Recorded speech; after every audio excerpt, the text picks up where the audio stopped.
और इसी बीच एक और बड़ी खबर आपको बता दें, भारत के खिलाफ एक बार फिर से नारेबाजी वहां पर शुरू हो गई है। टारगेट पर भारतीय हाई कमीशन है, कट्टरपंथियों ने वहां पर पथराव किया है, कमीशन की तरफ मार्च निकाला गया। तस्वीर आपके सामने। तो हादी की हत्या के विरोध में नारे लगाए गए, कमीशन के बाहर सुरक्षा जो है वो कड़ी की गई। और बांग्लादेश की आजादी के नायक शेख मुजीब का घर भी इन जिहादियों ने छोड़ा नहीं है। जी हाँ, कट्टरपंथियों ने शेख मुजीब के घर को भी आग के हवाले किया गया। धान मंडी में मौजूद है घर जिसमें आग लगा दी गई। कट्टर भीड़ ने पथराव वहां पर किया है। आवामी लीग के दफ्तर पर भी हमला किया गया है।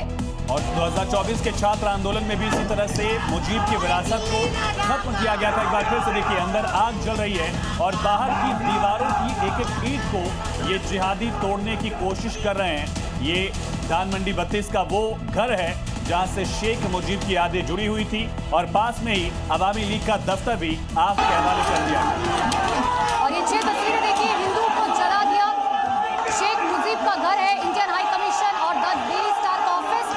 और ये तमाम तस्वीरें ये बता रही है कि आखिर कट्टरपंथियों ने किस तरीके से वहां पर बांग्लादेश में जो है हिंसा फैला रखी है। हाई कमीशन को भी नुकसान पहुंचाया गया, गेट पर पत्थरबाजी की गई। इंडियन हाई कमिश्नर को लेकर भी गलत बयानबाजी की जा रही थी। सोचिए, ये वो वक्त है जहां पूरा देश चल रहा है बांग्लादेश। हिंसा के बीच भारत ने एडवाइजरी जारी कर दी है। भारतीयों के लिए एडवाइजरी जारी की गई है भारत की तरफ से। बांग्लादेश की यात्रा करने से बचने की अपील की गई है। भारत की तरफ से एडवाइजरी जारी की गई है। भारतीय छात्रों से अपील की गई है। इससे पहले आपको याद होगी ठीक ऐसी तस्वीरें सामने आई थी जब शेख हसीना को अपना देश छोड़कर भागना पड़ा था और प्रधानमंत्री आवास पे किस तरीके से लूटपाट की गई थी। कुछ इसी तरीके की तस्वीरें की तोड़फोड़ वहां पर की गई थी। सरकारी दस्तावेजों को नुकसान पहुंचाया गया था, आग के हवाले कर दिया गया था और वहां से सामान लेकर बाहर की तरफ जो महंगे महंगे सामान थे वो बाहर की तरफ ले जाते हुए प्रदर्शनकारी नजर आए थे।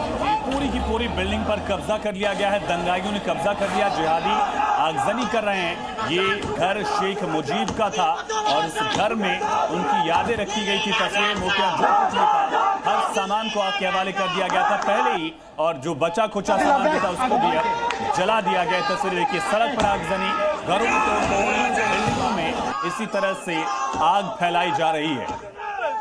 तो किसी भी बिल्डिंग को आप देख लीजिए, वहां पर एक बार फिर से देखिए बांग्लादेश सुलगता हुआ नजर आ रहा है। सड़क पर आगजनी की गई है, हिंसा भड़क चुकी है। जो अखबार है वहां का जो लोकल है उसे जला दिया गया और सेना की तैनाती की गई है। और इसी बीच एक बड़ी जानकारी आपको देते हैं, बांग्लादेश से ही विदेश मामलों की संसदीय स्थायी समिति ने अपनी रिपोर्ट में चेतावनी दी है कि बांग्लादेश की बदलती हुई राजनीतिक स्थिति भारत के लिए एक 1971 के युद्ध के बाद सबसे गंभीर रणनीतिक चुनौती बन गई है। कांग्रेस सांसद शशि थरूर से जुड़ी ये खबर, अध्यक्षता वाली ये समिति की रिपोर्ट गुरुवार को संसद में पेश की गई। रिपोर्ट में बांग्लादेश में राजनीतिक अस्थिरता, इस्लामी ताकतों की वापसी और चीन पाकिस्तान के बढ़ते प्रभाव पर चिंता जाहिर की गई। देखिए, खास तौर पर चीन की तरफ से बांग्लादेश में एयरबेस, पनडुब्बियों के लिए बेस बनाने और जमात इस्लामी को लुभाने के लिए चीन की कोशिशों का मुद्दा भी समिति ने उठाया। सरकार को वहां सक्रिय विदेशी शक्तियों की गतिविधियों पर करीबी नजर रखने का सुझाव इस रिपोर्ट में दिया गया। तो एक तरफ बांग्लादेश चल रहा है और दूसरी तरफ ये संसदीय समिति की रिपोर्ट भी चौंकाने वाली है कि पाकिस्तान और चीन की कठपुतली बन चुका है क्या बांग्लादेश। और ऑस्ट्रेलियाई गोलीकांड से जुड़ी खबर बताएंगे, उससे पहले ये तस्वीरें आप देखिए, बांग्लादेश में हो क्या रहा है। एक तरफ हिंसा, पत्थरबाजी, तोड़फोड़, आगजनी की तस्वीर लगातार सामने आ रही है। इसके अलावा लूटपाट, भारत के विरोध में नारे लगाए जा रहे हैं, मीडिया पर अटैक वहां पर किया जा रहा है। इतना ही नहीं, वहां पर हाई कमीशन को भी निशाना बनाने की कोशिश की गई। वहां पर फिलहाल बड़ी संख्या में फोर्स तैनात है, लेकिन भारत ने भी एडवाइजरी जारी कर दी और साफ तौर पर कहा है कि वो लोग जो हैं बांग्लादेश जाने से बचे और खास तौर पर जो वहां पर छात्र हैं वो अपने घरों से बाहर ना निकले। तो बांग्लादेश की राजधानी ढाका में एक बार फिर से आगजनी। एक बड़ी खबर, इस वक्त की बड़ी खबर बांग्लादेश से है। ये बड़ी जानकारी इस वक्त की, बॉयकॉट इंडिया के नारे लगे हैं बांग्लादेश में।